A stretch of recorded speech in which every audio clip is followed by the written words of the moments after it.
नमस्कार दोस्तों, आज है 4 दिसंबर 2022 और आज के हम लोग इम्पॉर्टेंट करंट अफेयर्स का इस सेशन में डिस्कशन देखेंगे। तो आइए शुरू करते हैं। तो सबसे पहले जो मोस्ट इम्पॉर्टेंट टॉपिक बना हुआ है, तो अभी आज के ही दिन एक बैठक होने जा रही है। किसकी? तो ये जो भी एग्जाम होगा क्वेश्चन आना है G20 शेरपा की। आप कहेंगे सर ये शेरपा क्या होते हैं? तो जो G20 की बैठक है इसमें दो प्रकार के लोग शामिल होते। एक कोर इकोनॉमिक्स से रिलेटेड, यानी जिनका संबंध अर्थशास्त्र से होता है, अर्थव्यवस्था से होता, उन्हीं को क्या कहा जाता? शेरपा।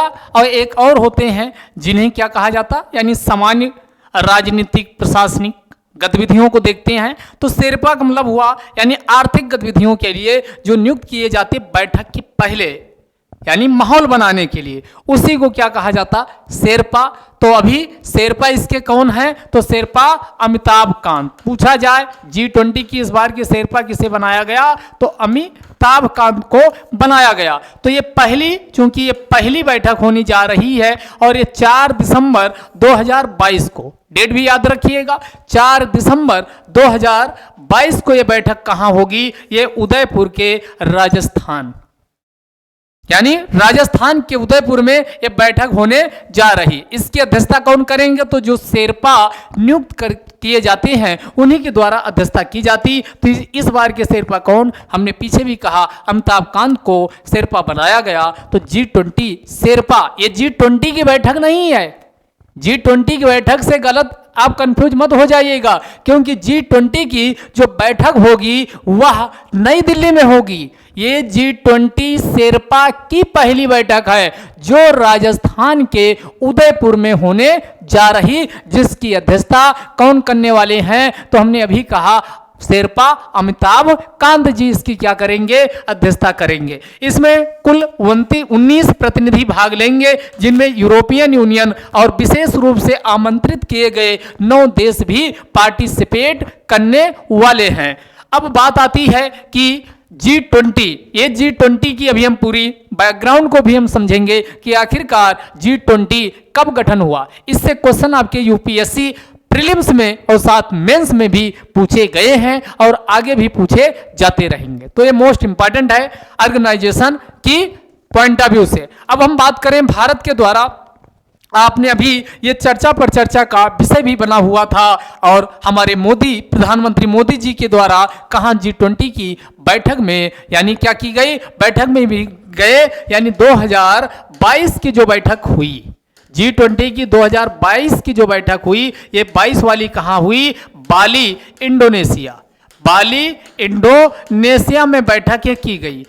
तो यहीं पर जब यह बैठक समाप्त हुई तो भारत को इसकी अध्यक्षता कब मिल गई? तो ये 1 दिसंबर 2022 को भारत के द्वारा G20 की अध्यक्षता ग्रहण की जाती है और अगले 1 साल के लिए, तो ये 22 दिसंबर से आप शुरू करिए, तो ये कब से? 1 दिसंबर से भारत की क्या मिल गई? इसकी अध्यक्षता मिल गई। तो ये 1 दिसंबर से लेकर 30 नवंबर, यानी 1 साल के लिए भारत इसकी अध्यक्ष रहने वाला है। इसका अध्यक्ष रहने वाला, इसके बाद फिर अगले देश को क्या किया जाएगा? इसकी अध्यक्षता सौंपी जाएगी।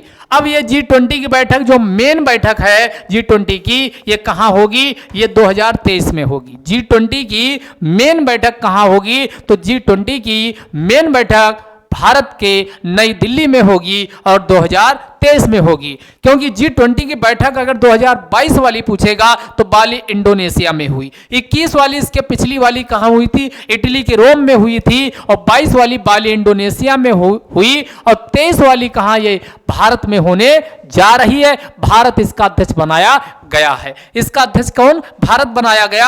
अब हम बात करते हैं कि आखिरकार G20 इतना इंपॉर्टेंट क्यों है? क्योंकि ध्यान दीजिएगा G20 जो है इसमें 19 देश शामिल हैं।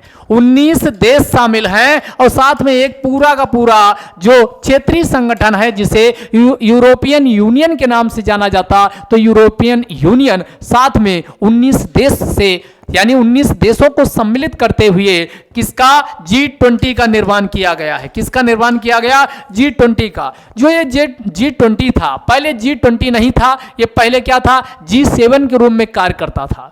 उसी का आगे यानी सदस्य को इंक्लूड करते करते वर्तमान में यह 19 देश और एक क्षेत्रीय संगठन यानी टोटल 20 इसमें शामिल होते, इसीलिए G20 कहा जाता है। इसीलिए इसे क्या कहा जाता? G20 कहा जाता। G20 का में विकसित भी देश शामिल है, विकासशील भी देश शामिल है, यानी दोनों विकसित व विकासशील देश इसमें शामिल होते हैं। और ये इसलिए इसकी महत्ता की बात करें तो विश्व का जितना जीडीपी है, विश्व के कुल सकल घरेलू उत्पाद का 85% ये अकेले, ध्यान दीजिएगा, जीडीपी का 85% अकेले यह हिस्सा रखता है। और विश्व का जितना व्यापार होता है उसका 75% हिस्सा ये अकेले रखता है। और इतना ही नहीं, विश्व की कुल जनसंख्या का 2/3 हिस्सा यानी 60%, 2/3 हिस्सा इसी के द्वारा अकेले क्या रखा जाता है। तो विश्व की जनसंख्या का 60% हिस्सा ये अकेले धारण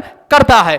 ये इसलिए इतना इंपॉर्टेंट है क्योंकि इसमें विकसित देश भी शामिल हैं और विकासशील देश भी शामिल हैं। तो ये कौन कौन से देश इसमें शामिल हैं? तो मानचित्र से आप इसके पहले वाले वीडियो में भी हम इसमें लगातार इस पे वीडियो बनाते आए हैं और आपको बताए थे। कनाडा से शुरू करिए, कनाडा है, और कौन है? कनाडा है, अमेरिका है, कनाडा, अमेरिका, मैक्सिको, 3 देश, कनाडा, अमेरिका, मैक्सिको, उत्तरी अमेरिका महाद्वीप के, उत्तरी अमेरिका महाद्वीप के। उसके बाद हमने कहा था कि अगले इसमें आ जाइए, तो इसमें कौन हो जाएगा? इसमें कौन? Brazil, Argentina, Brazil, Argentina. कौन आपका हो गया? दक्षिणी अमेरिका महाद्वीप से ब्राजील, अर्जेंटीना। कौन हो गए? Brazil, Argentina. तो टोटल कितने हो गए? 5 देश हो गए। अब उधर यूनाइटेड किंगडम 6 हो गया। उसके बाद इटली कितना हो गया? 7 हो गया। उसके बाद कौन हो गया? तो इसमें कौन? Germany, France, Germany, France. तो 7 2 9 हो गए। जर्मनी, फ्रांस कितने हो गए? 9 हो गए। अब इसमें दक्षिण अफ्रीका महाद्वीप से एकमात्र देश है जो दक्षिण अफ्रीका है। तो दक्षिण अफ्रीका महाद्वीप से दक्षिण अफ्रीका, तो ये 10 हो गया। अब 10 के बाद हमने कहा था तुर्की, और ध्यान दीजिएगा सऊदी अरब। इसमें कौन? तो ये मिडिल ईस्ट से, दक्षिण पूर्व एशिया से पूछा जाए तो कौन? तुर्की और सऊदी अरेबिया। तो कितने हो गए? 12 हो गए। अब कितने बचे हैं? तो आप कहेंगे सर अभी कितने? 7 देश बचे हैं, क्योंकि हमें 19 संख्या पहुंचानी। तो हमने कहा था कि अब किसको पकड़ लीजिए? चाइना, चोर को, चाइना को पकड़ लीजिए और चाइना के आजू बाजू वाले देशों को इसमें काउंट करिए। तो ऊपर से रसिया इसमें शामिल है, रसिया, चाइना, जापान, दक्षिण कोरिया, रसिया, चाइना, जापान, दक्षिण कोरिया, 4 ये हो गए। इंडिया हो गया 5। तो इसमें कौन शामिल? इंडिया। और उसके बाद इंडोनेशिया 6 और सिंगापुर ये 7। तो 7 इधर से एशिया वाले से शामिल है। तो टोटल ये मिलाओगे तो ये कितने देश बन जाएंगे? 19 देश बन जाएंगे। और साथ में यूरोपियन यूनियन 20। मानचित्र को दिमाग में रखिए, आपको हमेशा याद रहेगा। और इससे क्वेश्चन आप उठा के देखिएगा 2019 का यूपीएससी आईएएस प्रीलिम्स G20 के 4 देश का यानी इसमें पूछा गया था। तो कोई भी 4 देश, 5 देश या इससे सीधा पूछा जा सकता है। अगला ये बात आती है कितना इंपॉर्टेंट G20 है, जिसमें विकसित व विकासशील सभी देशों को शामिल किया गया है। तो ये G20 का कहाँ हेडक्वार्टर्स है? कहीं तो हेडक्वार्टर्स होगा, कहीं तो इसका सचिवालय होगा। आंसर है कहीं नहीं। G20 का कोई अस्थायी परमानेंट सचिवालय नहीं है, बल्कि इसके लिए क्या किया जाता है कि हर साल जैसे अभी बैठक समाप्त इंडोनेशिया में हुई तो किसको? इंडिया को, यानी ट्राइका क्या बनाया जाता है? ट्राइका, 3 देश को एक साथ, ताकि किसी भी प्रकार का कोई दिक्कत ना हो। ट्राइका ये बनाया जाता। ट्राइका कैसे बना हुआ था? तो ये ट्राइका का मतलब जैसे इटली में कब हुआ? 2021 में G20 की बैठक हुई। तो इटली के बाद फिर कौन? इंडोनेशिया। तो आप 3 देश एक साथ इनका नाम सुने होंगे, इंडोनेशिया। तो ये कहाँ? इसमें 22 में बैठक हुई। और फिर भारत में कब हुई? तो भारत में हमने क्या बताया? तो भारत में 2023 में हुई, 2023 में बैठक होगी। तो ये 3 देश को जब हम शामिल कर लेते हैं, इटली, इंडोनेशिया, इंडिया, तो इसी को ट्राइका के नाम से जाना जाता है। इसी प्रकार अगला 24, 25, 26 ये 3 सालों का ट्रॉयका बनेगा ताकि किसी भी प्रकार का कोई दिक्कत ना हो। अब 23 की जो बैठक भारत में होने जा रही है, तो 23 की बैठक ये भारत में होगी, तो इसकी थीम क्या? तो थीम यहां पर ये लिखी है, one earth one family one future. इसकी थीम क्या है? तो theme one earth one family one future, जो भारत की प्राचीन काल से चली आ रही वसुधैव कुटुंबकम की अवधारणा पर आधारित है। G20 की आवश्यकता उस समय होती है जब 1996-97 में जो दक्षिण पूर्व एशिया आप देखते हो, यहां पर संकट काल उत्पन्न होता है और यहां की अर्थव्यवस्था चरमरा चुकी होती है। तो उसी से जो अर्थव्यवस्था यानी खस्ता हाल स्थिति में पहुंच गई थी, उसी को पटरी पर लाने के लिए यानी क्या किया जाता है, पहले G7 के रूप में काम करता है, लेकिन आगे चल करके इसका विस्तार किया जाता है और इसी के बाद G20 के रूप में इसकी स्थापना कब की जाती है? तो ये 1999 में। ध्यान दीजिएगा, G20 की स्थापना पूछे तो ये 1999 में होती है। तो इसकी स्थापना कब? 1999 में हुई, लेकिन इसका कोई परमानेंट अस्थाई इसका सचिवालय नहीं है। अब ये चीज बताई चुकी, इसका महत्व क्या है? तो ये 85% GDP, 75% व्यापार और 60% से ज्यादा जनसंख्या इसमें समाहित होती है। तो ये पहला टॉपिक आपका बहुत अच्छे से अब क्या हो गया, कंप्लीट हो गया। इसमें किसी भी प्रकार का आप कोई डाउट आपको नहीं बचना चाहिए। इसकी महत्ता क्या? तो महत्ता भी हमने आपको बता दिया। इसमें विकसित व विकासशील दोनों प्रकार के देश शामिल हैं और दोनों आर्थिक गतिविधियों को और जो आर्थिक स्थिरता बनी रहे, किसी भी प्रकार का मंदी की अवस्था में आने के पहले ही अर्थव्यवस्था को क्या किया जाए, मंदी से पहले ही, मंदी आवे उसके पहले अर्थव्यवस्था को बचा लिया जाए। तो इन सब पे क्या किया जाता है, विचार किया जाता है। इसके अलावा जो वैश्विक रूप से समस्याएं हैं, जैसे वर्तमान समय में कौन है, आतंकवाद की प्रमुख समस्या है, जलवायु परिवर्तन की है, कट्टरपंथ की है, अतिवाद की है। तो ये जो समस्याएं हैं, इसके अलावा भुखमरी की समस्या है, इसके बाद पर्यावरण संरक्षण की समस्या है, संधारणी समावेशी विकास, इन सबको इस पे क्या किया जाता है, यानी इस पे ध्यान दिया जाता है। इस G20 के प्लेटफॉर्म पर चर्चा संवाद किया जाता है। तो ये G20 मोस्ट इंपॉर्टेंट है और इसका महत्व, इसकी चुनौतियां, इन सबको आप ध्यान में रखिएगा, जो प्री के साथ साथ मेंस व इंटरव्यू में भी क्वेश्चन इससे पूछे जाते हैं। अगला क्वेश्चन है आपका ये न्यूज में, PIB में भी इसका जिक्र था और साथ में ऑल इंडिया रेडियो पर भी ये काफी न्यूज में था कि भारतीय निशानेबाज रुद्रांश पटेल, कौन, किसकी बात हो रही, रुद्रांश पाटिल के द्वारा क्या किया गया, मिस्र में इस समय एक क्या चल रहा है, ISSF चल रहा, यानी ISSF किसकी है, तो इसकी फुल फॉर्म है इंटरनेशनल शूटिंग स्पोर्ट्स यानी फेडरेशन, निशानेबाजी प्रतियोगिता। तो ये एक प्रकार का क्या है, मिस्र में कौन सी प्रतियोगिता हो रही, निशानेबाजी प्रतियोगिता हो रही। उसी में ISSF प्रेसिडेंट कब किसको दिया गया, तो ये प्रेसिडेंट कब रुद्रांश पाटिल को दिया गया, इसलिए चर्चा में बने हुए हैं। 10 मीटर राइफल में इनके द्वारा क्या, तो इनके द्वारा 10 मीटर राइफल में गोल्ड मेडल जीता गया। कितना, 10 मीटर राइफल में। और इन्होंने इटली के किसको पराजित किया, तो इनके द्वारा इटली के डेनिलो सोलाजो को, किसको, डेनिलो सोलाजो को पराजित किया गया है। 16-8 से इनके द्वारा पराजित किया गया है। अगला ये पहले निशानेबाज बन गए हैं जो पेरिस ओलंपिक कहां होगा, 2024 में होगा। तो 2024 में जो कौन सा पेरिस ओलंपिक होने जा रहा, उसमें कोटा हासिल करने वाले ये पहले निशानेबाज बन गए। और ये इन्होंने उपलब्धि कब प्राप्त की थी, तो अक्टूबर 2022 में मिस्र के काहिरा में कौन सी ISSF की जो राइफल पिस्टल हुई थी, उसी में इन्होंने 10 मीटर में गोल्ड मेडल जीता था। और गोल्ड मेडल जीत करके ये रुद्रांश पाटिल साहब, यानी अब पेरिस में जो 2024 में कौन होने जा रहा है, पेरिस ओलंपिक, वहां पर ये क्या कोटा पाने वाले ये पहले निशानेबाज बन चुके हैं। इसलिए ये आपका क्या है, इंपॉर्टेंट है। अगले क्वेश्चन की ओर चलते हैं। अगला क्वेश्चन है, officer of the most excellent order से किसे सम्मानित किया गया। Officer of the most excellent order से किसे सम्मानित किया गया, तो ये भारतीय मूल के हैं, इसलिए इंपॉर्टेंट है। भारतीय मूल के व्यवसायी और सामाजिक कार्यकर्ता जिनका नाम क्या है, तो ये मोहन मान सिगानी, मोहन मानसिंगानी को सम्मानित किया गया। आप फिर पूछेंगे कि ये हैं कौन, तो ये लंदन, ये हैं कौन, तो ये स्वास्थ्य के क्षेत्र में यानी इनके द्वारा उत्कृष्ट एक्सीलेंस सर्विस दी गई, इसलिए इनको लंदन के बकिंघम पैलेस के द्वारा ये क्या किया गया, सम्मानित किया गया है। तो ये आप इंफॉर्मेटिव क्वेश्चन था, ये ध्यान रखिए। इसके बाद एक और झरोखा कार्यक्रम कहाँ आयोजन किया गया, तो ये झरोखा कार्यक्रम इसका दिल्ली हाट में इसका क्या किया गया, आयोजन किया गया।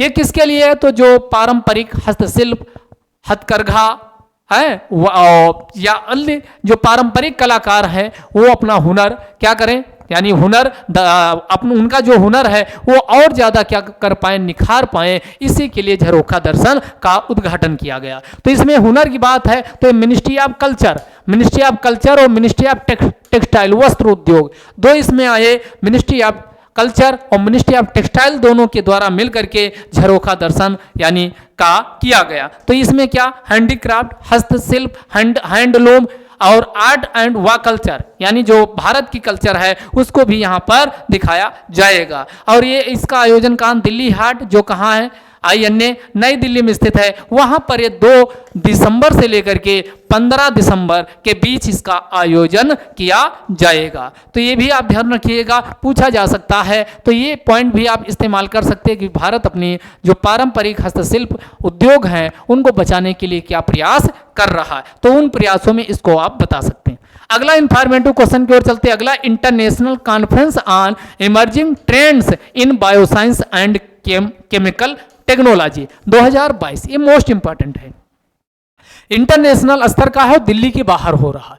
जब भी इंटरनेशनल स्तर का कोई भारत में कॉन्फ्रेंस का आयोजन किया जाता है और वो दिल्ली के बाहर होता है तो क्या बन जाता, इंपॉर्टेंट क्वेश्चन बन जाता। तो इसको आप इंपॉर्टेंट में लगा लीजिए कि international conference on emerging trends in bioscience and chemical technology 2022 का आयोजन 3 से 5 दिसंबर 2022 के बीच कहाँ होगा, तो इसका आयोजन जम्मू में होगा। कहाँ होगा, तो इसका आयोजन जम्मू में होगा। इस बात को आप ध्यान रखिएगा। अब इसमें बायोटेक्नोलॉजी 2 शब्दों से बना, बायोलॉजी प्लस टेक्नोलॉजी, यानी टेक्नोलॉजी का प्रयोग बायोलॉजी के क्षेत्र में करना ही क्या कहलाता, बायोटेक्नोलॉजी कहलाता। तो बायोटेक्नोलॉजी के द्वारा क्या किया जाता है, तो जीन के स्तर पे परिवर्तन किया जाता और मॉडिफिकेशन के माध्यम से बहुत सारे नए प्रकार के यानी जो ट्रेड्स होते हैं उनमें क्या किया जाता है, नए नए प्रकार के डिजाइन, नए नए प्रकार के उत्पाद, प्रोडक्ट, इन सब का क्या किया जाता है, निर्माण किया जाता है। तो ये बायोटेक स्टार्टअप, इसके लिए क्या, बायोटेक स्टार्टअप जो बायोटेक्नोलॉजी के क्षेत्र में नए नए स्टार्टअप आवे और उनके द्वारा डेवलपमेंट के लिए प्रयास किया जाए। तो ये बायोटेक स्टार्टअप, अब इसमें कंपेयर किया गया कि 2014 जब मोदी सरकार नहीं आई थी उसके पहले कितने बायोटेक स्टार्टअप थे और वर्तमान में कितने बायोटेक स्टार्टअप हैं। तो 2014 में कितने थे, तो ये 52 कितने बायोटेक स्टार्टअप थे, 52 थे। और 2022 में कितने हो गए, तो ये 5300 हो गए। तो यानी 00 में परिवर्तन हुआ और 00 का मतलब हुआ 100 गुना की वृद्धि। तो 2014 में बायोटेक स्टार्टअप कितने थे, 52, लेकिन 2022 मात्र कितने, 8 सालों में, मात्र 8 सालों में कितने 100 गुना की बायोटेक स्टार्टअप में क्या हो गई है, वृद्धि हो गई है। दूसरा, फिर इसमें तुलना की गई, क्यों ये वृद्धि हुई, क्योंकि 2021 में जब इसमें आकलन किया गया तो ये पाया गया कि प्रत्येक दिन 1-2 नहीं बल्कि 3 बायोटेक स्टार्टअप भारत में स्थापित किए गए।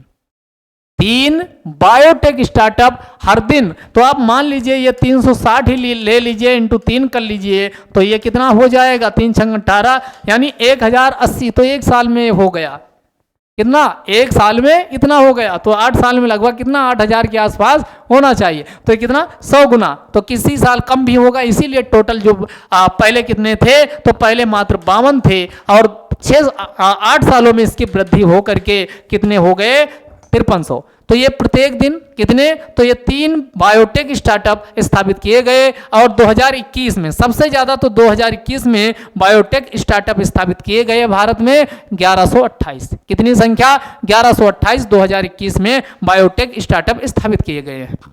अब ये बात आई कि ये बायोटेक स्टार्टअप का ये कॉन्फ्रेंस का आयोजन हुआ, तो ये कहाँ हुआ, जम्मू कश्मीर में हुआ तो कोई ना कोई होगा ही। तो जम्मू कश्मीर में किसके द्वारा? तो श्री माता वैष्णो देवी यूनिवर्सिटी। जम्मू कश्मीर में कौन सी है? तो श्री माता वैष्णो देवी यूनिवर्सिटी। श्री माता देवी वैष्णो यूनिवर्सिटी जो स्कूल ऑफ बायोटेक्नोलॉजी है, ध्यान दीजिएगा, ये आपकी यूनिवर्सिटी किसके लिए है? स्कूल ऑफ बायोटेक्नोलॉजी के लिए है। तो इसका आयोजन कौन करवाया है? श्री माता देवी वैष्णो यूनिवर्सिटी जम्मू। ये कहाँ स्थित है? जम्मू में स्थित है। और इसमें सहयोग किसके द्वारा किया गया? तो CSIR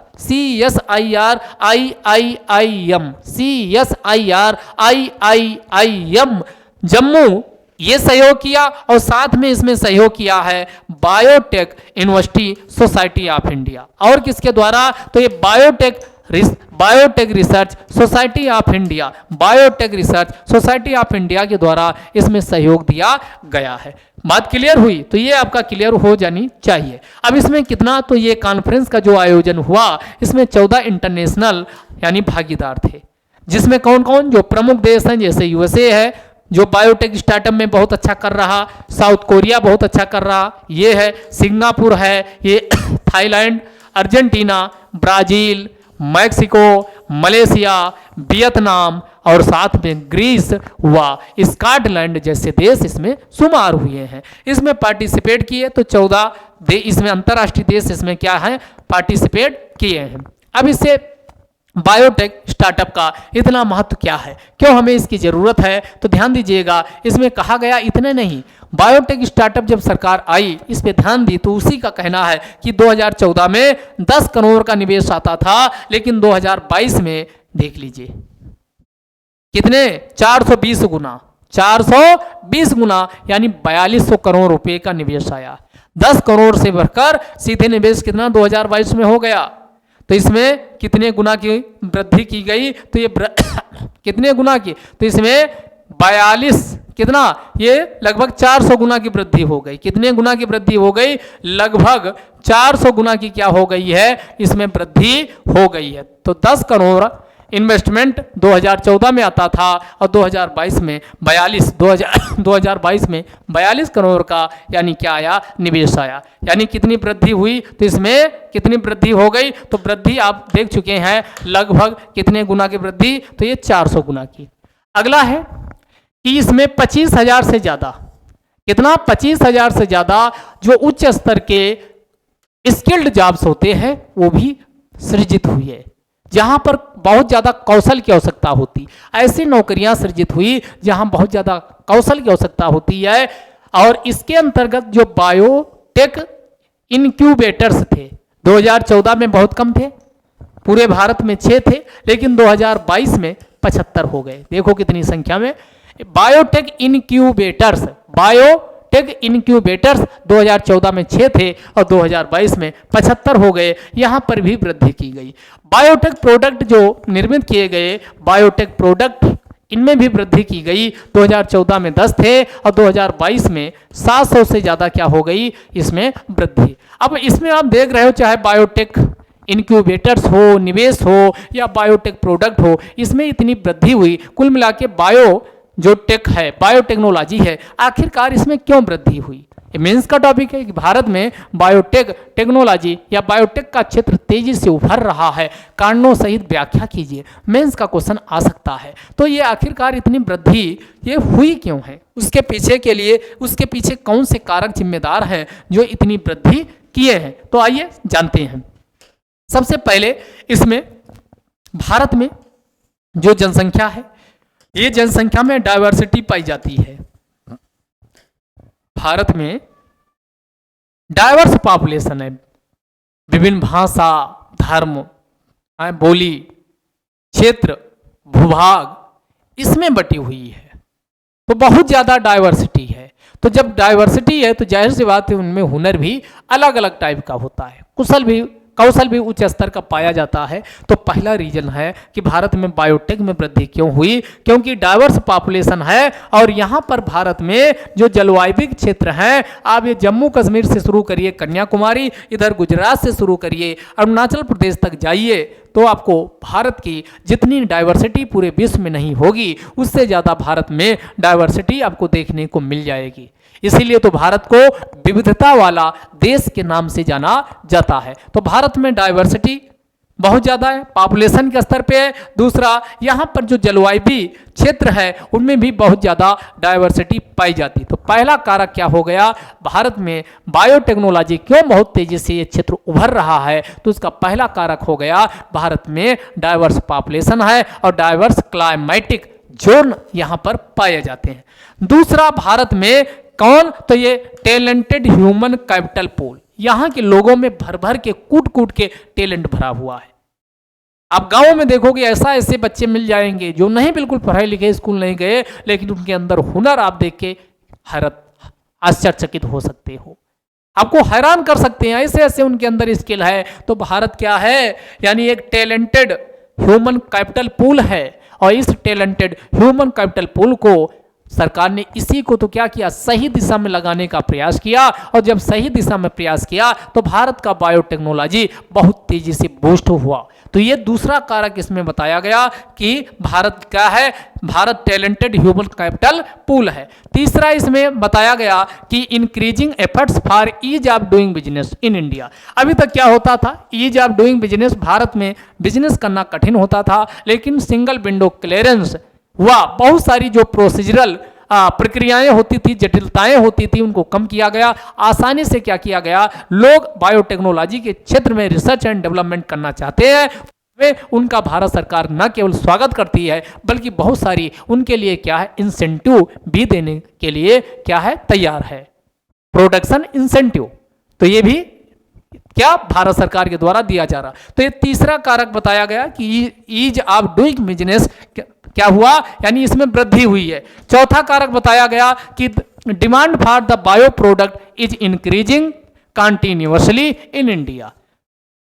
जो बायोटेक्नोलॉजी से निर्मित प्रोडक्ट शुरुआती स्तर पर क्या होता है, उनका लोगों में जागरूकता की कमी होती है। तो जब भी कोई नई चीज आती है तो लोग उसका जितना स्वागत करते हैं उससे ज्यादा उसका विरोध करते हैं, क्योंकि हम या कोई भी हो तो पहले जिस तरीके से वो जीवन यापन कर रहा उसी में ढला होता है, नई चीजें अपनाने में दिक्कत तो होती हैं। तो यही समस्या यहाँ पर भी, लेकिन लगातार क्या हुआ, भारत में जो नए नए बायोटेक से प्रोडक्ट निर्मित हो रहे थे उनकी लगातार डिमांड इंक्रीज हो रही थी और इसका कारक ये रहा कि भारत लगातार बायोटेक्नोलॉजी में उभरता हुआ एक देश साबित हुआ। तो ये चौथा कारक। और लास्ट में पांचवा जो कारक है, ये पांचवा कारक क्या बताया गया कि भारत का जो बायोटेक्नोलॉजी का सेक्टर है या भारत का जो ट्रैक है बायोटेक्नोलॉजी के क्षेत्र में, यह क्या है, सक्सेस रहा है। सबसे ज्यादा बायोटेक्नोलॉजी के अंतर्गत जो भी भारत प्रोडक्ट निर्मित किए हैं वो रिलायबल, विश्वसनीय रहे हैं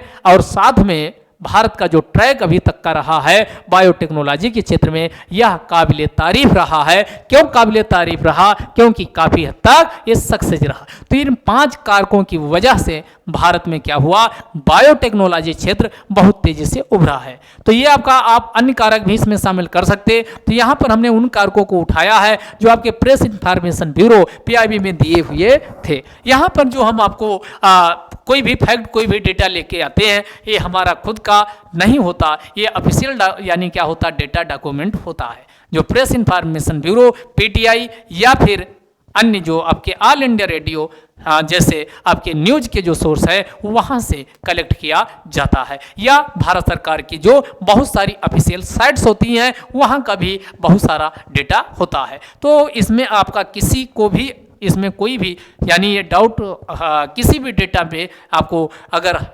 यहाँ आपको डाउट संदेह होता है तो आप जरूर भारत सरकार का जो विभिन्न सोर्स हैं आप कमेंट बॉक्स में बताइएगा, हम जरूर आपको बता देंगे कि हमने कहाँ से डेटा उठाया है। अगला फिर आपका ये, आप एक चीज़ और कल भी इसके पहले बताए थे कि वर्तमान समय में देखा जाए तो जलवायु परिवर्तन तो एक प्रमुख चुनौती व समस्या है, साथ में वायु प्रदूषण बहुत तेजी से बढ़ता जा रहा है।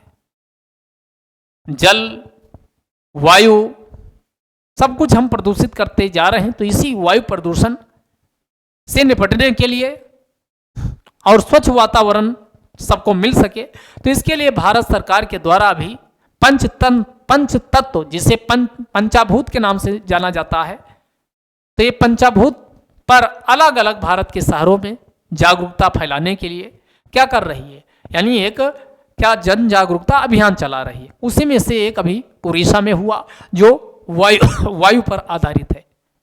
जैसे इसके पहले हमारा शरीर पंच यानी 5 आधारभूत तत्वों से बना है, चित्त जल पावक गगन समीरा, इन पंच तत्व से मिलकर बना शरीरा। कल भी आपको बताए थे, वही न्यूज फिर बनी हुई है। तो इसी में ध्यान दीजिएगा कि आगे न्यूज आने वाली है, तो अभी उसका यानी national clean air city award वितरित किए गए, जो मोस्ट इंपॉर्टेंट है।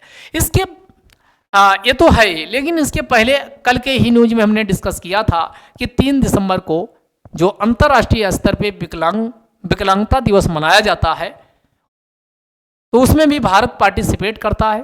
और भारत में भी क्या क्या इसमें किया गया वो भी हमने आपको बताया था। अब इसमें इसी के अंतर्गत यानी एक पुरस्कार दिया गया, ये किसको मिला है? महाराष्ट्र को। किसको मिला है? महाराष्ट्र को।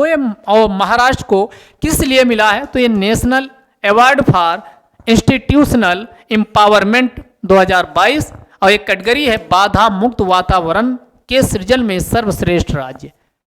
जो भी दिव्यांग भाईजन है या जो भी सिस्टर्स हैं दिव्यांगजन या जो माताएं हैं, उनके लिए महाराष्ट्र ने बहुत अच्छा प्रयास किया। इसीलिए कि बाधा मुक्त वातावरण, बाधा मुक्त मतलब हुआ किसी भी प्रकार की कोई समस्या इनको ना आए दिव्यांगजनों को, तो उनको बाधा मुक्त वातावरण के सृजन में जो सर्वश्रेष्ठ राज्य का दर्जा या राज्य का जो पुरस्कार मिला है, ये किसको मिला? महाराष्ट्र को दिया गया है, जो 2022 का है। क्यों? क्योंकि महाराष्ट्र के द्वारा देखो, ये भारत सरकार कौन सुगम्य भारत अभियान यानी एक्सेसिबल इंडिया कैंपेन लेके आई थी, और ये कब आया था? 2015 में। ये कब आया था? 2015। 3 दिसंबर को चूंकि अंतर्राष्ट्रीय स्तर पे विकलांगता दिवस मनाया जाता है, तो ये विकलांगता दिवस 3 दिसंबर को मनाया जाता है। इसीलिए 3 दिसंबर के अवसर पर भारत सरकार के द्वारा 2015 में सुगम्य भारत अभियान लेके आया जाता है। तो ये सुगम भारत अभियान क्या था? तो इसमें यहाँ पर लिखा भी है कि जो डिफरेंटली एबल्ड कम्युनिटी है, विकलांग समुदाय है, इनको क्या करना? इनको सक्षम करना। इसी को सुनिश्चित करने के लिए 3 दिसंबर 2015 में भारत सरकार के द्वारा सुगम्य भारत अभियान लाया गया। यानी चूंकि ये नॉर्मल आम हम जैसे नहीं होते, कोई ना कोई इनको शारीरिक दिक्कत होती है, फिजिकली क्या होती है, इनको दिक्कत होती है। तो जो फिजिकली जिस भी प्रकार की समस्या है, तो उस समस्या के समाधान के लिए इंफ्रास्ट्रक्चर में कौन हो गया? रेलवे हो गया है। और उसके बाद कौन हो गया? National capital. अभी बताया गया कहाँ कहाँ क्या करने की बात की गई और प्रयास क्या हुए हैं। तो आपका और उसके बाद आपका कौन हो गया? पोर्ट्स हो गए, वहाँ पर इनको बहुत सारी दिक्कत होती है। रेलवेज पे हो गया, पोर्ट्स पे हो गया, या अन्य जो इंडस्ट्रियल एस्टैब्लिशमेंट होते हैं, प्रतिष्ठान होते, वहाँ पर इनको दिक्कत होती है। तो इनको इस प्रकार इमारतों को निर्मित किया जाए या प्रतिष्ठान को निर्मित किया जाए कि इनको ध्यान में रखा जाए। तो इसीलिए क्या किया गया, यानी इसी को सुनिश्चित करने के लिए इसे लाया गया। और क्यों लाया गया? क्योंकि भारत के द्वारा जो संयुक्त राष्ट्र संघ का UN convention on the rights of person with डिसएबिलिटीज, इस पे भारत 2007 में साइन किया है। भारत ने जो अंतर्राष्ट्रीय स्तर पर दिव्यांगजनों के लिए जो अंतर्राष्ट्रीय स्तर पर यूएन कन्वेंशन है, उस पे भारत के द्वारा साइन भी, हस्ताक्षर भी किया गया था 2007 में। तो उसका भारत हस्ताक्षर करता देश है। तो इसमें देखो, जो दिव्यांगजन इसलिए इम्पॉर्टेंट है क्योंकि जो दिव्यांगजन का जब हम 2011 की पॉपुलेशन जो सेंसस आई, उसके हिसाब से पॉपुलेशन देखते हैं तो ये कितनी होती है, तो ध्यान दीजिएगा, ये 2.21% है। भारत की टोटल पॉपुलेशन में ध्यान दीजिएगा 2.21% है, 2.21% है। और ये 2 एग्जैक्ट वैल्यू में निकालते हैं तो 2.68 करोड़, और ये जनसंख्या कम नहीं होती है। 2.68 करोड़ इनकी जनसंख्या है और 2.21% टोटल जब हम परसेंटेज में निकालते हैं तो ये आती है। इसीलिए कहा गया कि जो सुगम्य भारत अभियान है, कौन सा सुगम भारत अभियान जो 3 दिसंबर 2015 को लाया गया, उसमें यह टारगेट सेट किया गया कि एट लीस्ट कम से कम 50% गवर्नमेंट जो इमारतें हैं वो किस प्रकार होनी चाहिए, दिव्यांग जनों को ध्यान में रखकर उन्हें बनाया जाना चाहिए। कब तक? मई 2018 तक समय दिया गया, मई 2018 तक। कब? 2015 में 3 दिसंबर 2015 को लॉन्च किया गया था सुगम्य भारत अभियान, और इसमें कहा गया मई 2018 तक जो कम से कम 50% जो गवर्नमेंट बिल्डिंग्स हैं, जिसमें कौन कौन आते हैं, नेशनल कैपिटल और स्टेटों की जो भारत के राज्य हैं, यूटीज हैं, उनकी जो कैपिटल बिल्डिंग राजधानी जो होती है वो बिल्डिंग ऐसी होनी चाहिए कि वहाँ पर दिव्यांगजन आसानी से पहुंच सकें। उनके लिए ये नहीं कि आपका कई फ्लोर पे बिल्डिंग है, पता चला आपकी क्या है, उनको ऊपर पहुंचाने में बहुत ज़्यादा दिक्कत हो रही, तो ये सब नहीं होना चाहिए। और कहा गया कि कम से कम 25%, 50% तो ये होना चाहिए, 25% of the public transport vehicles, यानी जो परिवहन सार्वजनिक परिवहन चल रहे हैं, ये मई यानी क्या कहा गया, यानी मिड मध्य 2017 के मध्य तक, यानी क्या होनी चाहिए, दिव्यांग या विकलांग जन को ध्यान में रखकर इनको संचालित किया जाना चाहिए। तो ये टारगेट किसमें सेट किया गया था, जो सुगम्य भारत अभियान 2015 में आया। तो हमने पहला क्या बताया कि पहला तो आपका बिल्डिंग वाला हो गया कि जो बिल्डिंग बनाई जाए तो वो कितना, कम से कम 50% किसके, डिसेबल्ड फ्रेंडली होनी चाहिए, दिव्यांग जनों को ध्यान में रखकर उनका इंफ्रास्ट्रक्चर निर्मित किया जाना चाहिए। कब तक? तो हमने आपको बताया अप्रैल 2018 तक, ठीक, 2018 तक, सॉरी मई 2018 तक, अप्रैल नहीं, मई 2018 तक और 2017 के मध्य तक। और पहले ट्रांसपोर्ट को क्या, पब्लिक जो ट्रांसपोर्ट है वो कैसा होना चाहिए, वो दिव्यांग जनों को ध्यान में रखकर यानी किया जाना चाहिए। अब ये सुगम भारत अभियान के जो लाया गया, तो आपके मन में ये आप उठ रहा होगा कि अभी आपने पब्लिक ट्रांसपोर्ट का नाम ले लिया और इसके बाद बिल्डिंग का नाम ले लिया, इसके घटक कौन कौन से हैं? तो 2 घटक तो आप जान ही चुके हो। एक तो हो गया कि भौतिक वातावरण, भौतिक का मतलब हुआ जैसे बिल्डिंग्स हो गई, इमारतें, इस प्रकार यानी इंफ्रास्ट्रक्चर जो निर्मित हो और संरचना निर्मित हो वो एक्सेसिबल किससे होनी चाहिए, जो आपका डिसेबल्ड पर्सन है उन तक उनकी पहुंच होनी चाहिए। तो इसके 3 घटक हैं। कितने घटक हैं? 3 घटक हैं। सुगम्य भारत अभियान के कितने घटक हैं? 3 घटक हैं। ये 3 घटक को ध्यान में रखकर आगे इसके टारगेट्स, लक्ष्य तय किए गए हैं। तो ये आपका कौन, तो एक पहला कौन हो गया, इंफ्रास्ट्रक्चर। दूसरा हो गया पब्लिक ट्रांसपोर्टेशन। पब्लिक ट्रांसपोर्टेशन में भी एक्सेसिबिलिटी इस प्रकार बढ़ाई जाए कि डिसेबल्ड पर्सन को, जो दिव्यांगजन है, उनको किसी भी प्रकार की कोई मुश्किलात का सामना ना करना पड़े। और तीसरा है सूचना एवं संचार सेवा, ICT, जिसे आप इंफॉर्मेशन एंड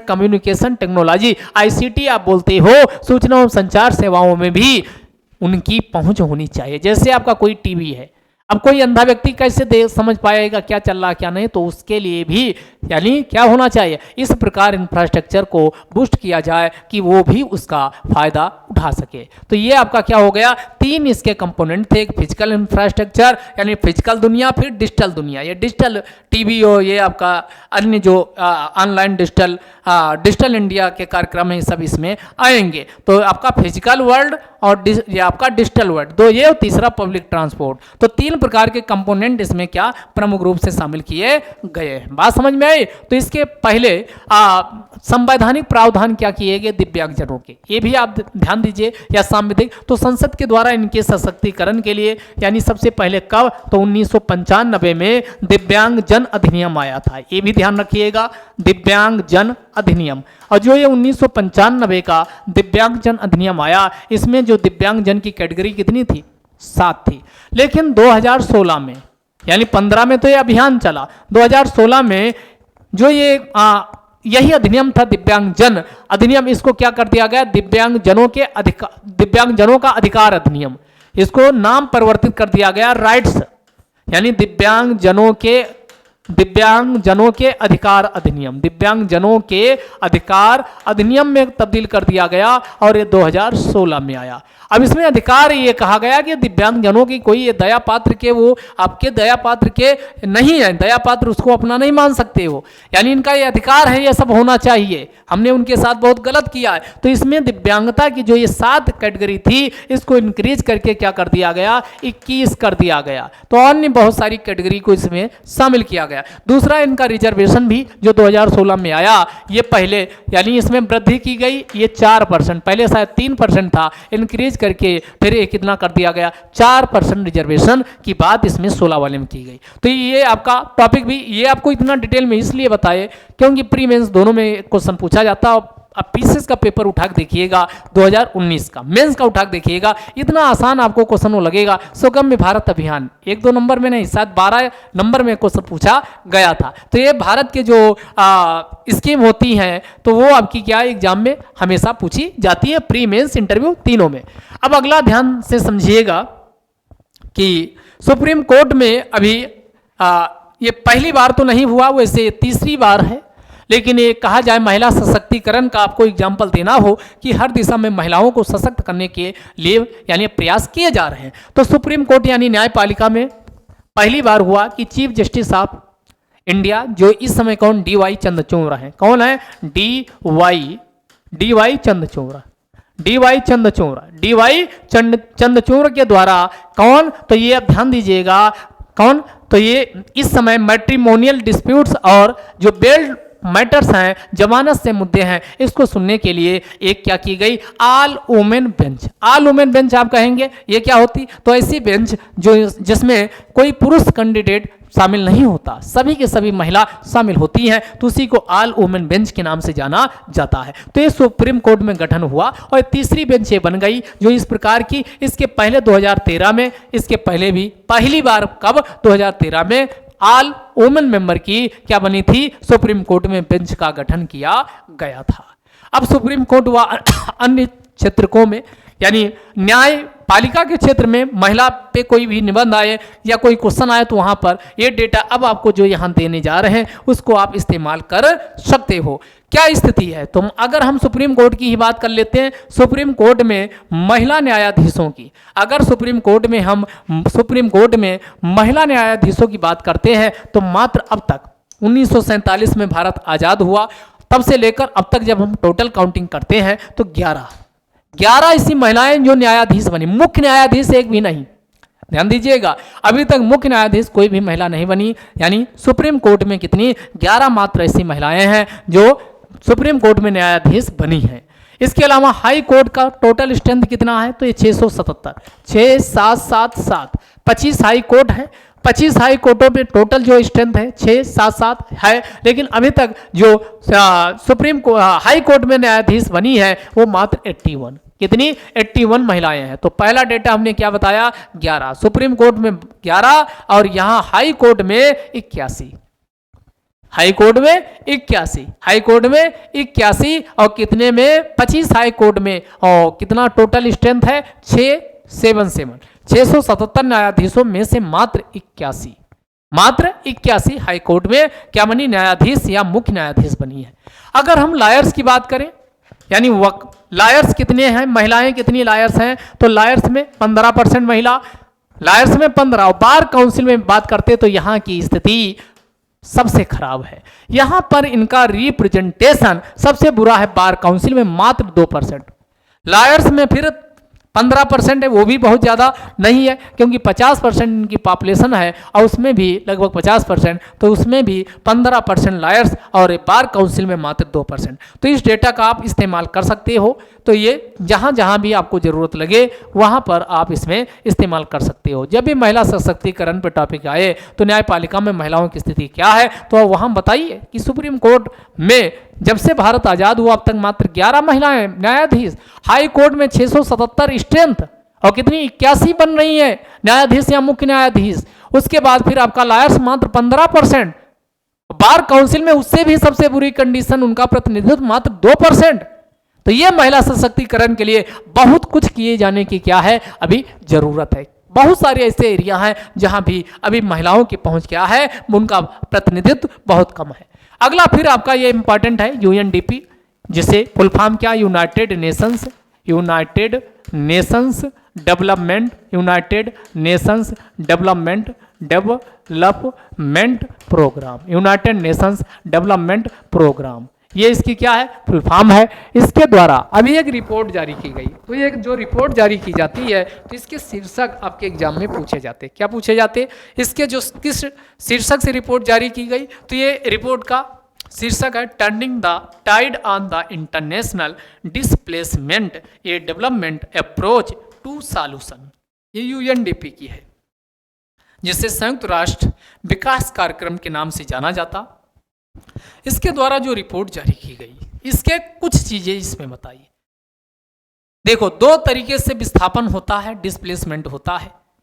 एक होता देश के अंदर कोई व्यक्ति अपने देश की बाउंड्री, भौगोलिक सीमा के अंतर्गत ही एक स्थान से दूसरे स्थान पे जाता है।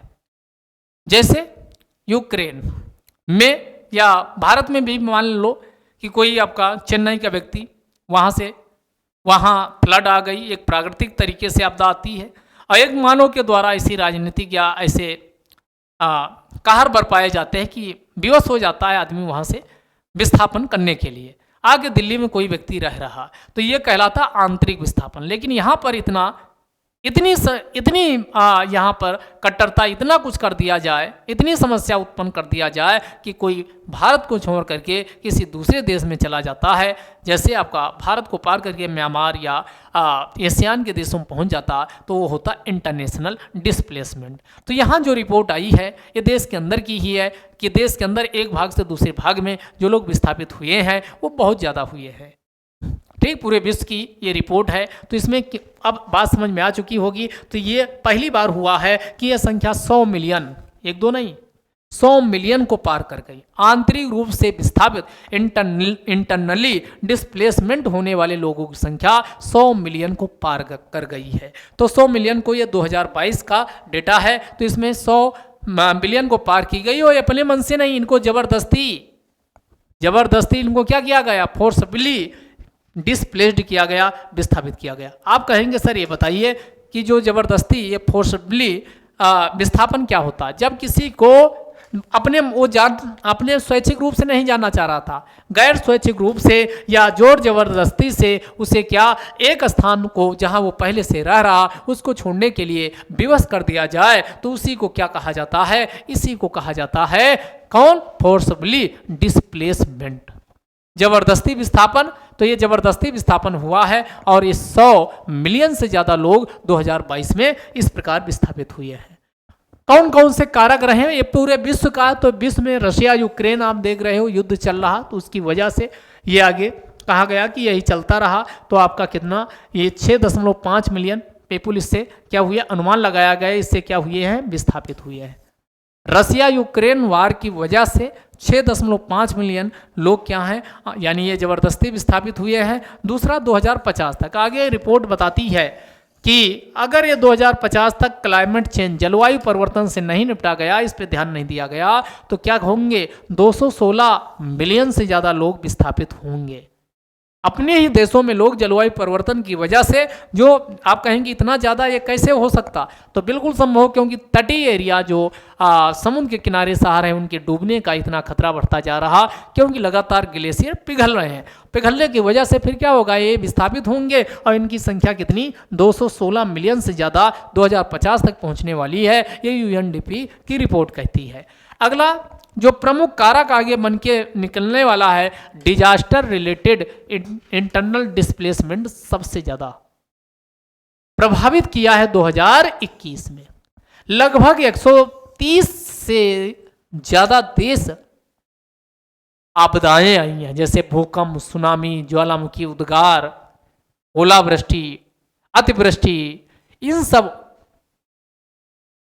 प्राकृतिक आपदाओं की वजह से कितना, एक दो नहीं, देख लो, 2021 में लगभग 130 देश या उनके भूभाग इससे क्या हुए, प्रभावित हुए। और सबसे ज़्यादा जो ये प्रभाव डाला है, ये कौन, सब सहारा, जो आपका अफ्रीका महाद्वीप है, इसका ये वाला क्षेत्र है, इसे क्या कहा जाता, सहारा। और इसी का जो ये उत्तरी वाला क्षेत्र है, ये क्या कहलाता, सब सहारा। इसी को सब सहारा क्षेत्र के नाम से जाना जाता, तो सबसे ज़्यादा जो प्रभाव हुआ है ये सब सहारा क्षेत्र सबसे ज़्यादा प्रभावित हुआ है। इसके अलावा मिडिल ईस्ट, मिडिल ईस्ट का मतलब हुआ जो आप मिडिल ईस्ट में नाम सुनते हो, कौन मिडिल ईस्ट में? इजराइल हो गया, जॉर्डन हो गया, सऊदी अरब, ये मध्य पूर्व के देश हैं। तो दूसरे नंबर पे कौन? ये मध्य पूर्व प्रभावित हुआ। और तीसरे नंबर पे जो अफ्रीका का, जो अफ्रीका महाद्वीप अभी आपको ये बनाए थे, तो ये वाला पूरा का पूरा जो नॉर्थ वाला क्षेत्र है ये सबसे ज़्यादा क्या है? प्रभावित हुआ है। बात समझ में आई? अब इसके लिए क्या आप सुझाव क्या देना चाहेंगे, क्या प्रयास किया जाए ताकि इस प्रकार का विस्थापन बहुत ज़्यादा आंतरिक रूप से जो विस्थापन होता वो ना हो पाए? दूसरा है गवर्नेंस को सही कर लिया जाए। गवर्नेंस के लिए जो संस्थाएं काम कर रही हैं उन संस्थाओं में कोऑर्डिनेशन होना चाहिए और समय पर, समय रहते डिसीजन, क्विक डिसीजन लिया जाना चाहिए। तो गवर्नेंस इंस्टीट्यूशन को मजबूत किया जाए। इसके अलावा सोशियो इकोनॉमिक इंटीग्रेशन, लोग कब ये, तो लोगों में जब समरसता और सौहार्दपन बना रहेगा, लोग मिलजुल कर रहेंगे, तो ऐसा कोई समस्या जो सामाजिक रूप से ताने बाने खराब करने की कोशिश कौन से असामाजिक तत्वों के द्वारा की जाती वो नहीं हो पाएगी। और तो इससे सोशियो इकोनॉमिक इंटीग्रेशन हुआ। और ये कैसे होगा? जब लोगों को रोजगार, नौकरियां मिले और उनको क्या मिले? नौकरियां और सेवाएं उनको देने का अवसर मिले। जब वो खाली, कहते ना खाली दिमाग शैतान का होता है, तो खाली समय उनको बैठने का मौका ही नहीं मिलेगा और सब काम में ही लगे रहेंगे। तो इससे क्या, यानी बहुत ज़्यादा जो दंगे फसाद होते हैं वो नहीं हो पाएंगे और ये जो समस्याएं वो नहीं हो पाएंगी। इसके अलावा जैसे भी कोई छोटी मोटी लगता है कि ऐसा आंतरिक अशांति उत्पन्न होने वाली, वैसे ही सुरक्षा को रीस्टोरिंग किया जाए, अच्छे से पुनर्बहाली सुरक्षा की होनी चाहिए, चाक चौबंद बहुत अच्छे से किया जाए, तो ये किया जाए। इसके अलावा यानी क्या किया जाए? सामाजिक सामंजस्य के लिए सामाजिक सामंजस्य का वातावरण निर्मित किया जाए ताकि किसी भी लोगों में ये एहसास ना हो कि हमको क्या नज़रअंदाज किया जा रहा है। अगला ह्यूमनिटेरियन एड, यानी मानवीय सहायता दी जाए। जब भी किसी को कोई भी समस्या उत्पन्न होती है तो उस समस्या को सरकार, साथ में अन्य जो निजी क्षेत्र है उसको सामने आना चाहिए। इसके अलावा सहभागिता, आम जनता की सहभागिता, राजनीतिक मामलों से लेकर के समय समय पर अन्य सामाजिक, आर्थिक, सांस्कृतिक पहलुओं में भी ये क्या किया जाए? एक सरकार के द्वारा कैंपेन चलाया जाए और एक अभियान चलाया जाए, उसमें क्या पार्टिसिपेशन होना चाहिए।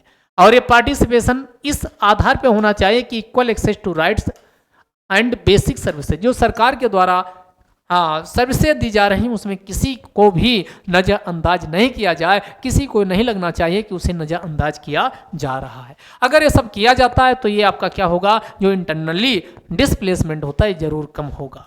बात करें 2000, ये आपका इससे रिलेटेड कुछ फैक्ट फिगर की, तो 20 जून को क्या मनाया जाता? वर्ल्ड रिफ्यूजी डे, विश्व शरणार्थी दिवस मनाया जाता। 2022 की थीम इंपॉर्टेंट है, ये क्या है पूछा जा सकता? Whoever, whatever, whenever, whoever, whatever, whenever, everyone has got a right to seek safety. जब भी जरूरत हो, जिसको भी जरूरत हो और जो जरूरत हो उसके हिसाब से प्रत्येक को यह अधिकार होना चाहिए कि वो अपना सुरक्षा पाने के लिए किसी भी भूभाग में जा करके शरण ले सके। ये इस बार की क्या है? थीम रखी गई है। ध्यान दीजिए, जब भी एक यहाँ पर सिद्धांत काम करता है उसे किस नाम से जाना जाता?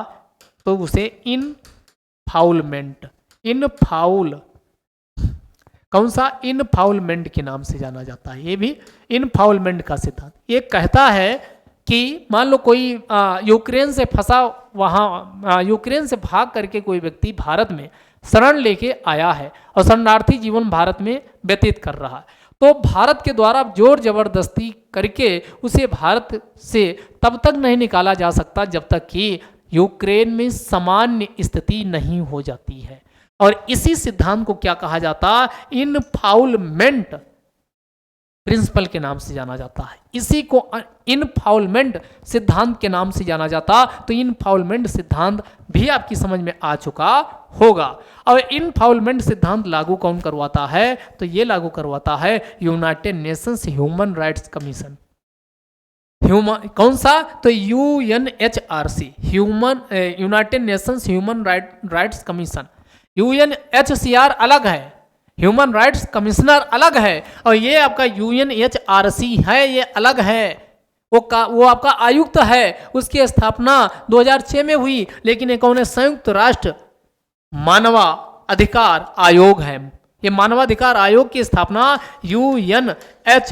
UNHRC की स्थापना कब की गई थी? 1950 में। कब स्थापित हुआ था? ये 1950 में स्थापित हुआ था, और इसी के द्वारा अगले ही साल 1951 में एक रिफ्यूजी कन्वेंशन को लागू किया जाता है।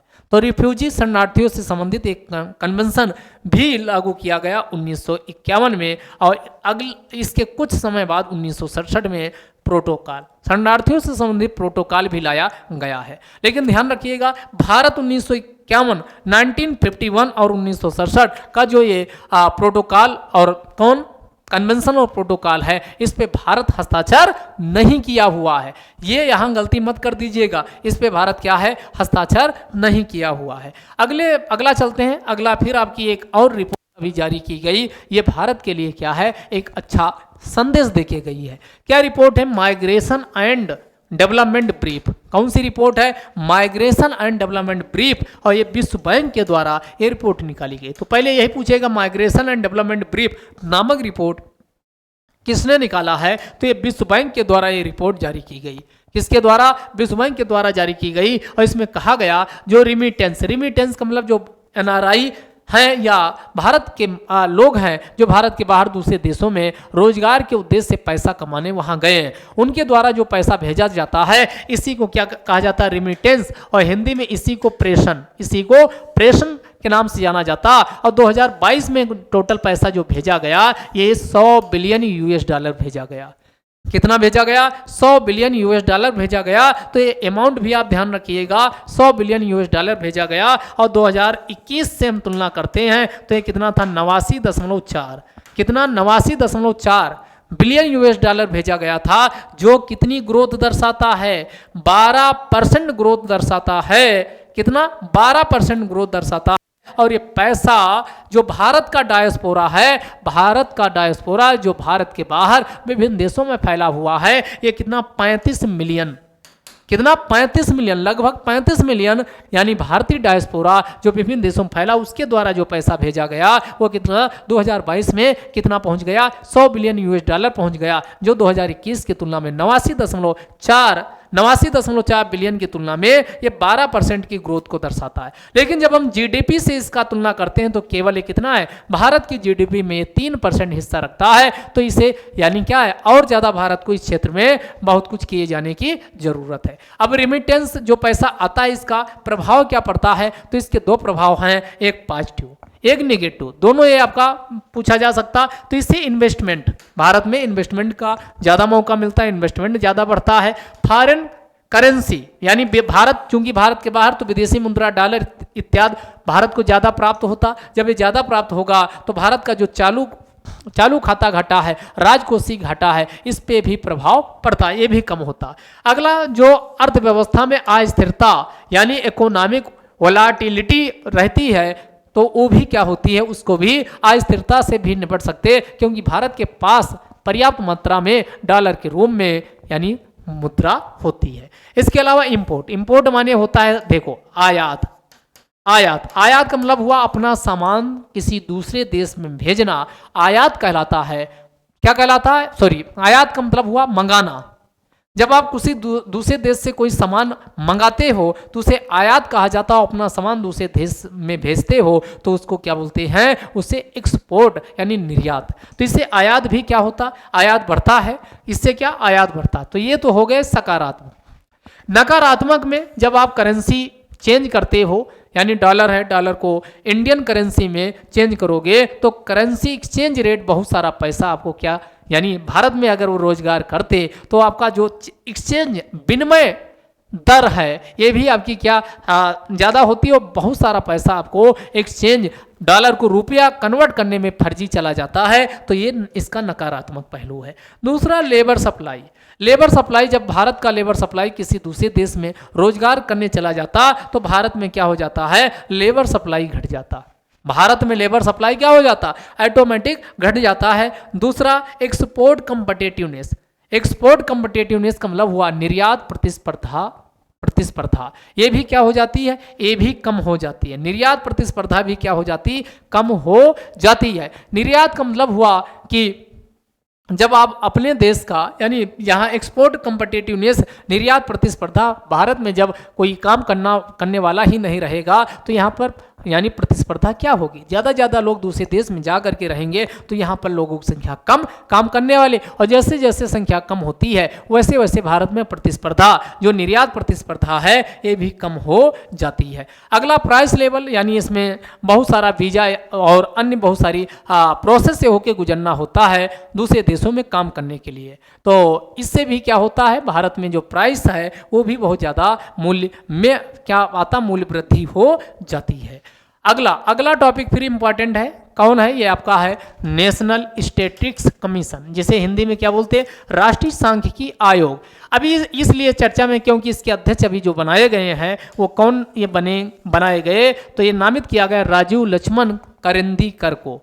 तो राजीव लक्ष्मण करेंदीकर इसके क्या बनाए गए हैं, तो इसके क्या किए गए हैं, राष्ट्रीय सांख्यिकी आयोग के अध्यक्ष के रूप में इन्हें नामित किया गया। 3 साल के लिए इनकी नियुक्ति होगी, लेकिन ये पूर्णकालिक नहीं, केवल अंशकालिक सदस्य, क्योंकि ये पहले जिस पोस्ट पे काम कर रहे हैं वहाँ काम करते हुए इनको क्या किया गया, अंशकालिक अध्यक्ष के रूप में राष्ट्रीय सांख्यिकी आयोग का अध्यक्ष बनाया गया है।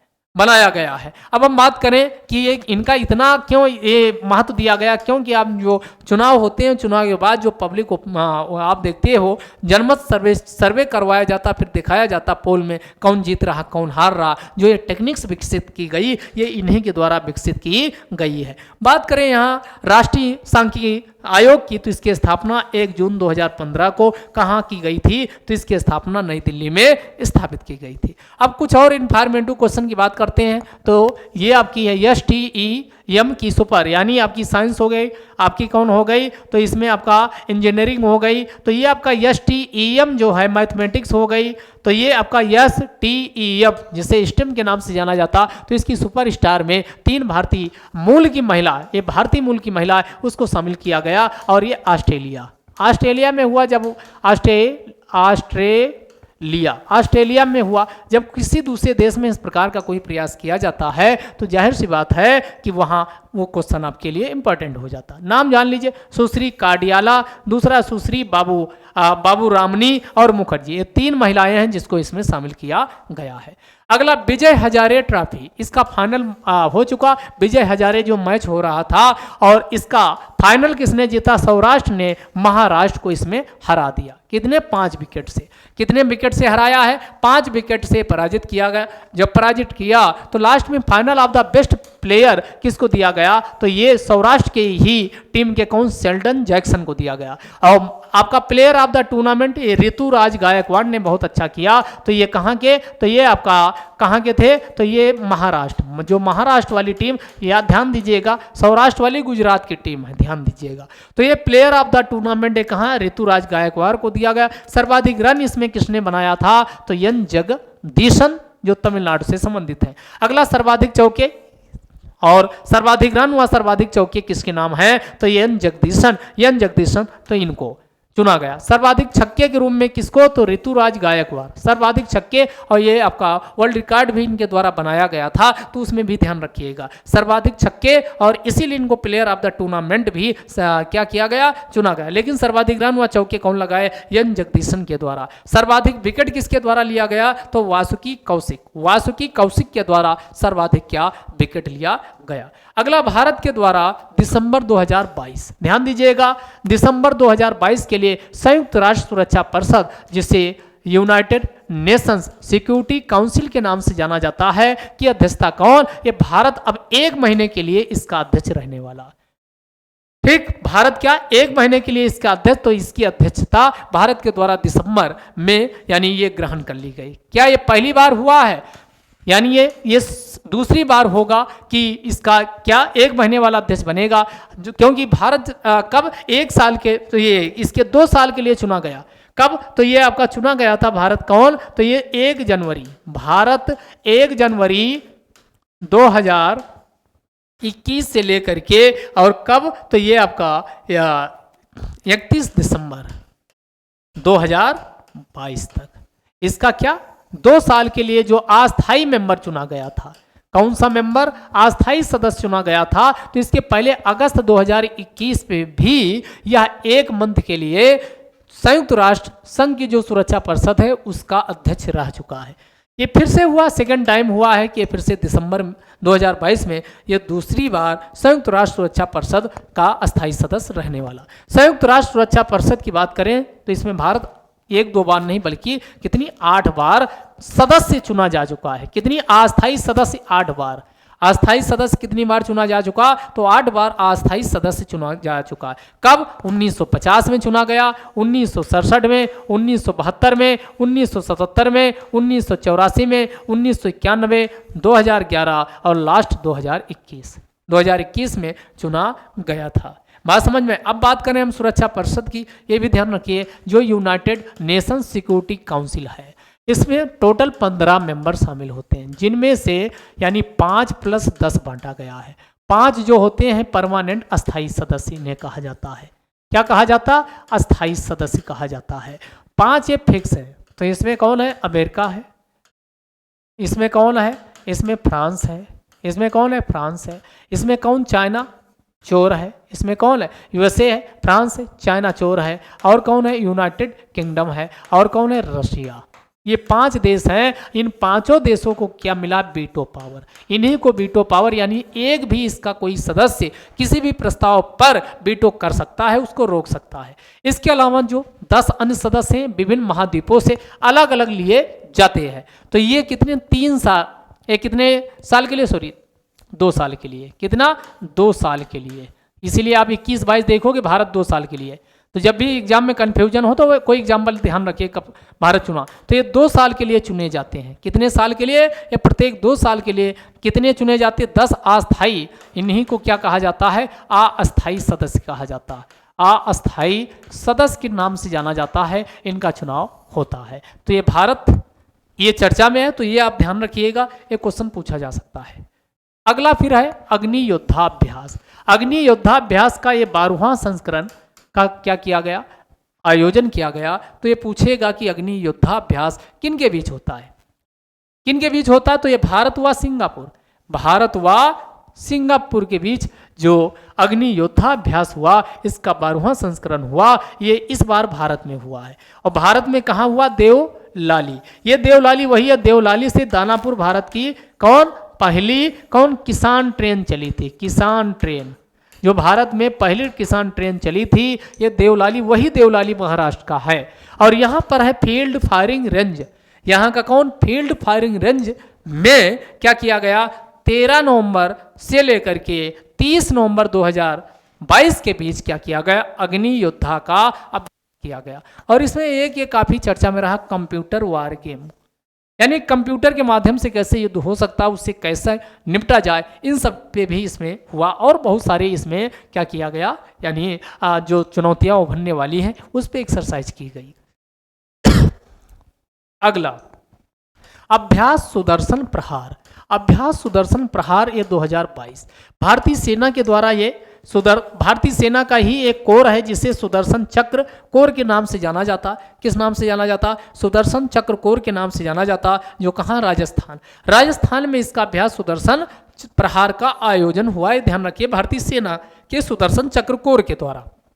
इतने पूछेगा कि आयोजन ये कहाँ हुआ। अगला है डिजी यात्रा की सुविधा। कौन सी, फी, यानी जब आप रेलवे या आप यात्रा करते हो, रेलवे बोल रहे हैं, वायुयान से यात्रा करते, तो वहाँ पर बहुत सारी चेकअप होती है।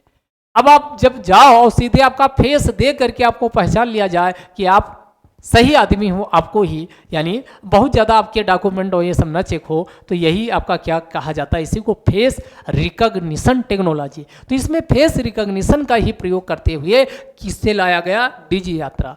और डिजी यात्रा ध्यान दीजिएगा, अभी इंटरनेशनल फ्लाइट पे लागू नहीं, जो डोमेस्टिक फ्लाइट होती है उस पर केवल लागू किया गया। तो ये डिजी यात्रा की सुविधा ये कब से, तो 1 दिसंबर 2022 से शुरू हुई। पहली फेज में, 2 फेज में शुरू होगी, एक पहला फेज और दूसरा दूसरा एक सेकंड फेज। पहली फेज ये कहां से शुरू हुआ, तो ये नई दिल्ली का जो इंदिरा गांधी हवाई अड्डा है, इंदिरा गांधी हवाई अड्डे पर इसका उद्घाटन किया गया। तो ये तो आपका दिल्ली का कौन सा, तो ये आपका नई दिल्ली का इंदिरा गांधी हवाई अड्डा पे इसका क्या किया गया, उद्घाटन किया गया डिजी यात्रा की सुविधा का। अब इसके साथ ही यानी एक तो हो गया दिल्ली, एक तो दिल्ली हो गया और दो और है, तो दो कहाँ के हैं, तो एक वाराणसी में आपको पता लाल बहादुर शास्त्री कौन है, यानी लाल बहादुर शास्त्री, यहाँ पर हवाई अड्डा है। और दूसरा बेंगलुरु कर्नाटक, तो एक दिल्ली, दूसरा आपका कौन हो गया, यानी यूपी का वाराणसी और फिर आपका बेंगलुरु। और बेंगलुरु में जो कौन सा, तो इसमें कैंपेगौड़ा काफी चर्चा में रहा। तो कैंपेगौड़ा जो हवाई अड्डा है, तो वहां पर भी इसे डिजी यात्रा की सुविधा शुरू होगी। ध्यान रखिएगा, पीछे भी हमने कहा डिजी यात्रा की सुविधा अभी केवल किसके लिए शुरू की गई है, तो ये डोमेस्टिक यानी फ्लाइट के लिए, इंटरनेशनल फ्लाइट पे लागू नहीं है। तो 3 जगह शुरू की गई पहले फेज में, कहाँ, दिल्ली के इंदिरा गांधी हवाई अड्डे और दूसरा वाराणसी के लाल बहादुर शास्त्री और बेंगलुरु के कैंपेगौड़ा पे शुरू की जाएगी। अगला फिर मानसिक मेंटल हेल्थ को ध्यान में रखते हुए बहुत सारे आपको बताए थे पीछे डेटा हमने, अगर रेगुलर आप प्रत्येक वीडियो देख रहे हो बहुत सारा, अब कोरिलेशन भी आपका शुरू हो जाएगा। तो मानसिक स्वास्थ्य नीति हमने कहा था, मानसिक स्वास्थ्य यानी जो सुसाइडल बहुत सारी टेंडेंसी पाई जाती है वो क्यों, उसके रीजन क्या जिम्मेदार, वो भी हमने आपको बताया था, उस पर रिपोर्ट भी आई थी। तो उसी पे मानसिक स्वास्थ्य को लेकर के केंद्र सरकार तो प्रयास कर ही रही है, साथ में राज्यों के द्वारा भी मानसिक स्वास्थ्य नीति लागू की गई। अभी चर्चा ये बना क्योंकि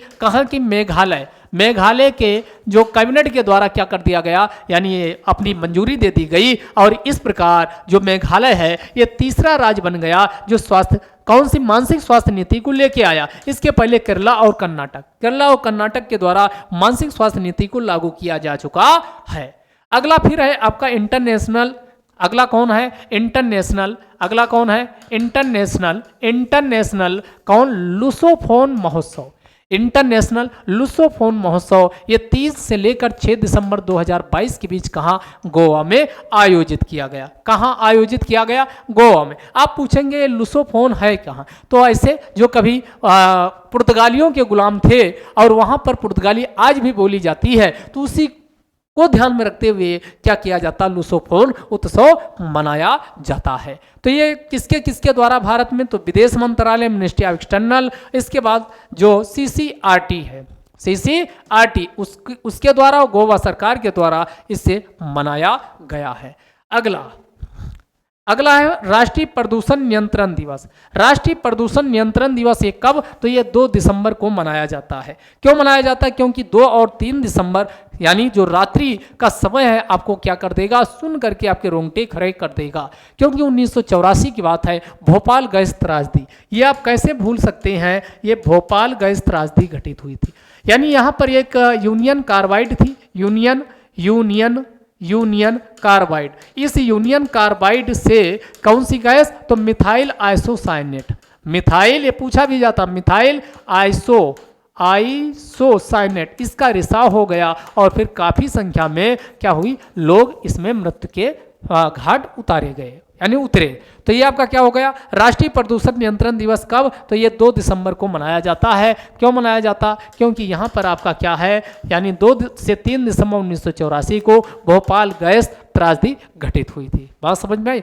अगला है कि वर्ल्ड कंप्यूटर लिटरेसी डे, यानी कंप्यूटर में साक्षरता के लिए जागरूकता सुनिश्चित करने के लिए, क्योंकि आज का युग आप देखते हो कंप्यूटर का युग है, कोई भी एरिया ऐसा बाकी नहीं जहां कंप्यूटर का प्रयोग ना होता हो। तो वर्ल्ड कंप्यूटर लिटरेसी डे कब, तो ये 2 दिसंबर को मनाया जाता है। कब मनाया जाता, 2 दिसंबर। और आज का सबसे लास्ट एक क्वेश्चन है जो इंपॉर्टेंट है, ये इंपॉर्टेंट है। ऐसे क्वेश्चन आपको लगता है कहाँ न्यूज में थे, लेकिन पूछे जाते हैं।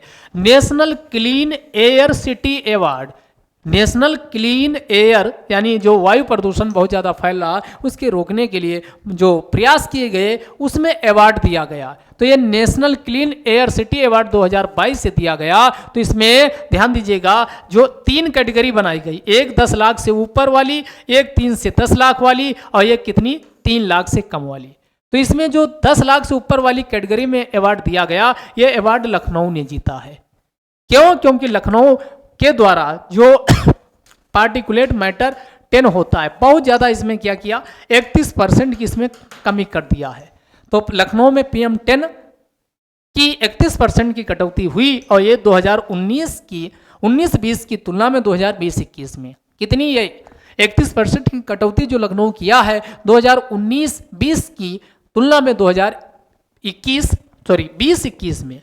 और इसमें लखनऊ को जो अमाउंट मिला है 1.5 करोड़, कितना, 1.5 करोड़ जो लखनऊ है इसमें दिया गया। इसके बाद फिर अगला है कौन, आपका 3 से 10 लाख। 3 से 10 लाख में मुरादाबाद, 3 से 10 लाख में जो ये अवार्ड दिया गया मुरादाबाद को दिया गया। और मुरादाबाद के द्वारा कितना, 2019-20 की तुलना में 20-21 में जो PM10 होता है उसमें 36% की कटौती की गई। 36% की क्या की गई, कटौती की गई। और अगला वाला कौन है, 3 लाख से कम वाला। 3 लाख से कम में कहाँ, मध्य प्रदेश का देवास शहर को यह पुरस्कार दिया गया। और इसमें ध्यान दीजिएगा, इसका आधा कर दो 1.5 करोड़ का तो 75 लाख ये मुरादाबाद को मिला है। और इसका आधा करोगे 37.5 लाख तो ये देवास को ये दिया गया। तो ये 3 शहर ध्यान रखिएगा, कौन, 10 लाख से अधिक वाले में लखनऊ, उसके बाद 3 से 10 लाख वाले मुरादाबाद, उसके बाद 3 लाख से कम वाले मध्य प्रदेश का देवास। तो ये आज का था इंपॉर्टेंट करंट अफेयर्स। हमने होलिस्टिक वे में क्या किया, चीज़ों को कवर किया। आप वीडियो को ज़्यादा से ज़्यादा शेयर जरूर कर दीजिए और लाइक ना किए हो तो लाइक, और नीचे कमेंट बॉक्स में अपना सुझाव भी देके जाइएगा। कल फिर मिलेंगे, तब तक के लिए जय हिंद, जय भारत।